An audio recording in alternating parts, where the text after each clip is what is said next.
Hello, I'm Amy Torres, and welcome to Loving Your Partner for Who They Are, Quirks and All. I'm excited to discuss something that touches all of our lives, the perfectly imperfect aspects of our relationships. Does your partner ever do anything that irritates you? Chewing too loudly? Leaving the lights on? Spending too much time on their phone?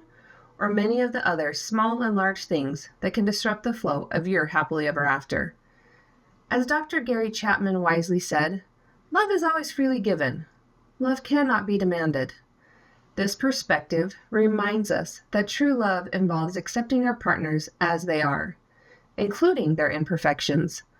Over the next few minutes, we'll explore how to handle and accept our partner's little quirks and habits that may drive us crazy at times. We'll focus on healthy strategies like reframing, empathy, and problem solving. By adopting these approaches, we can avoid building up resentment or resorting to criticism. Recognizing 3 levels of annoyance will help you begin to find ways to turn irritating quirks and everyday eye roll moments into tolerable behaviors that lead to deeper connections. Let's take a closer look at how we can navigate those frustrations and annoyances. There will always be little habits or quirks that disrupt a relationship, but we need to remember that no two people are going to be perfectly compatible, and no one is perfect. As we think about our partner's imperfections, it might be helpful to reflect on what we may be doing that annoys our partner. After all, understanding goes both ways. To make our lives easier, we can classify these quirks into 3 levels of annoyance, based on how much they genuinely affect our lives. We'll start with the quirks that are easy to brush off, move on to those that might need some give and take, and then tackle the ones that call for a sit-down discussion, thus helping ensure that these little habits don't stand in the way of the grand scheme of things. Starting with the first level, which includes those minor quirks that are more amusing than annoying. These are the little things that make your partner uniquely them. It could be how they insist on organizing their refrigerator in a particular and perhaps unusual manner, or how they always try to guess the ending of a movie within the first 15 minutes. One strategy is to use humor. As a love and marriage coach, Hannah Brooks suggests, laughing together over these small things can turn potential irritation into moments of connection.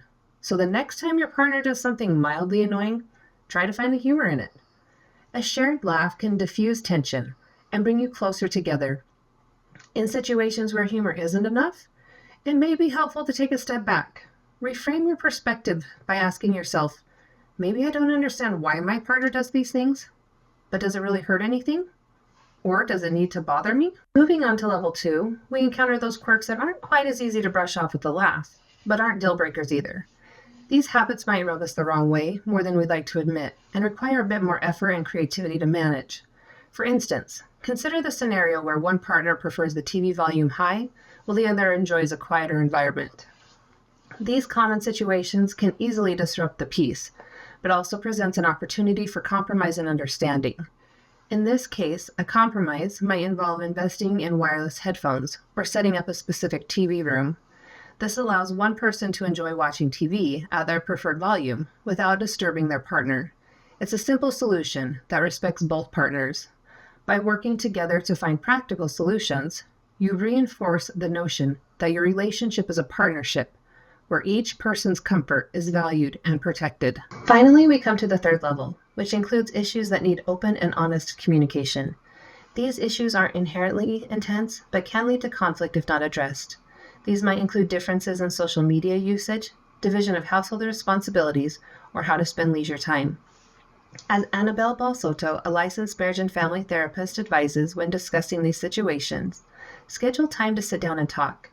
Use I statements to express your feelings without blame. For example, instead of saying, "You always leave your socks around," try, "I feel overwhelmed when there's clutter around the house."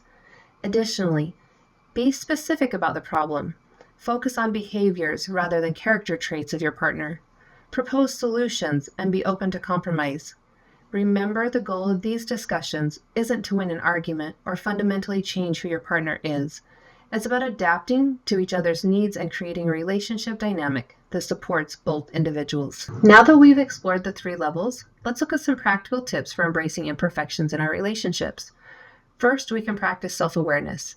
Recognize if you're actually annoyed at the behavior or if it's from stress in other areas of our life that's spilling over. Next, we can cultivate empathy. Try to see things from your partner's perspective. Understanding why they do certain things can help to mitigate irritation.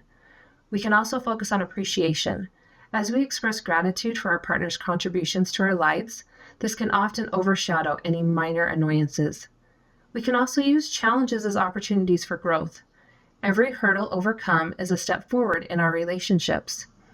We can also work on setting healthy boundaries. When we know our limits and communicate them clearly, boundaries will help maintain respect and understanding in our relationships. Finally, practice self-compassion. Dr. Kristen Neff's research shows that when we are kind to ourselves about our own flaws, we're going to be more likely to extend that kindness to our partners. This perspective can reduce criticism and increase empathy in our relationships.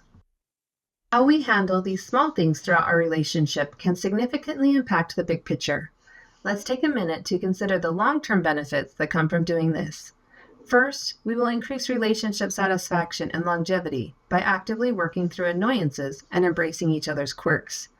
Second, each time we address rather than ignore a quirk, we gain conflict resolution skills. These skills are vital for tackling more significant challenges that may arise. Third, when partners feel that their quirks are accepted rather than criticized, it fosters an environment of trust and openness. Fourth, navigating quirks with humor and understanding helps to reduce stress and anxiety in our relationships and prevents petty annoyances from escalating into major disputes. And finally, learning to manage the minor challenges that quirks can present prepares us for larger life hurdles. It improves our ability to adapt and grow together as a couple, allowing us to develop greater resilience in facing life's difficulties together. In conclusion, categorizing our partner's quirks into these 3 levels of annoyance can help us approach them with humor, creativity, and open dialogue. By practicing self-compassion and extending that same level of compassion to our partners, we create a foundation for a stronger, more fulfilling relationship. I encourage you to view these quirks not as obstacles, but as opportunities to deepen your connection with your partner. Remember, as Dr. Gary Chapman said, love is always freely given. So let's choose to love our partners, imperfections and all, creating a love story that's uniquely and delightfully yours. Thank you for joining me on this journey of discovering how to love your partner for who they are, quirks and all.